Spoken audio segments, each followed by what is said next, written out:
সব কিছু থেকেই কিন্তু আমাদের শিক্ষা নিতে হবে।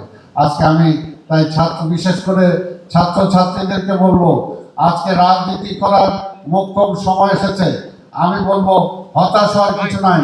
আজকে হতাশ তারা যারা আজকে বিএনপিকে এত কিছুর পরও ঠেকাতে পারে নাই, এত কিছু করার পরও তারেক রহমানকে ঠেকাতে পারে নাই। হতাশ হয়ে কিন্তু তারা এখন বারবার হতাশ হয়ে যাচ্ছে, আর সংসদ থেকে তারা সংসদ বয়কট করছে, আবার ফিরে আসছে। এটাই কিন্তু হতাশার লক্ষণ, এটাই হতাশার লক্ষণ। আর আমাদের নেতা তারেক রহমান তিনি কিন্তু হতাশ হন নাই, তিনি কিন্তু হতাশ হন নাই। তার একটা স্বপ্ন নিয়ে তিনি আজকে রাজনীতিতে আছেন, সেই স্বপ্ন নিয়ে, তার ভিশন নিয়ে তিনি কিন্তু সরকার পরিচালনা করছেন।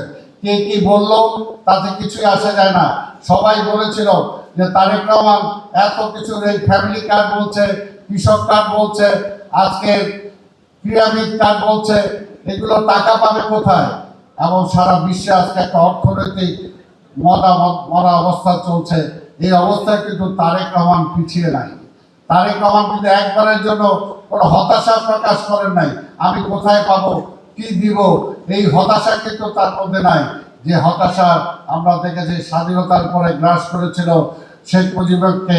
শেখ মুজিব নিজে বলেছিলেন, আমি কি করব, কোথায় যাব, আমি সারা পৃথিবী থেকে ভিক্ষা করে নিয়ে আসি, আর আমার চারপাশের চাটার দল সব লুটে ফুটে খায় ফেলে, এই দেশটাকে কিভাবে আমি নিচে নিয়ে যাব।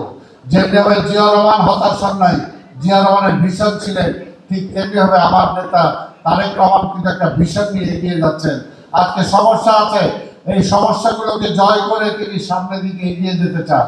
এটাই হলো তার ভিশন, এবং তিনি মনে করেন না যে তিনি সেটা পারবেন না।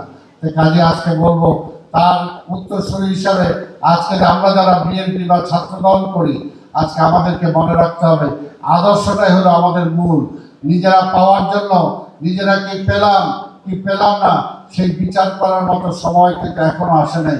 এখনো সময় হলো আমরা কি দিতে পারলাম। এবং রাজনীতিতে জিয়া রহমান থেকে যদি আমরা শিক্ষা গ্রহণ করি, এটাই কিন্তু শিক্ষা। তারেক রহমানের কাছ থেকে শিক্ষা গ্রহণ করলে এটাই কিন্তু শিক্ষা, যে আমরা কি দিতে পারছি, আমরা কি দিতে পারলাম। কাজে আমরা রাজনীতি করি মানুষকে দেওয়ার জন্য, রাজনীতি করে নিজে কিছু হওয়ার জন্য, নিজে কিছু পাওয়ার জন্য না। রাজনীতির স্বাভাবিক যদি ধারাবাহিকতা থাকে, গতি থাকে, আমি যেখানে যাওয়ার আমাকে সেখানে আমার রাজনীতি আজকে সেখানে নিয়ে যাবে। আজকে তাই বলবো আমাদের প্রত্যেকেই আজকের এই আলোচনা থেকে শিক্ষা গ্রহণ করতে হবে। আজকে প্রধান অতিথি আজকে দেখেন জীবনের প্রতিটা পরতে পরতে আজকে আন্দোলন সংগ্রামের মধ্য দিয়ে একজন পোর খাওয়া রাজনীতিবিদ হিসাবে আজকে কিন্তু এই পর্যায়ে এসেছেন। এখনো বিগত সংগ্রামের সময় কখনো কিন্তু তার মধ্যে হতাশা ছিল না।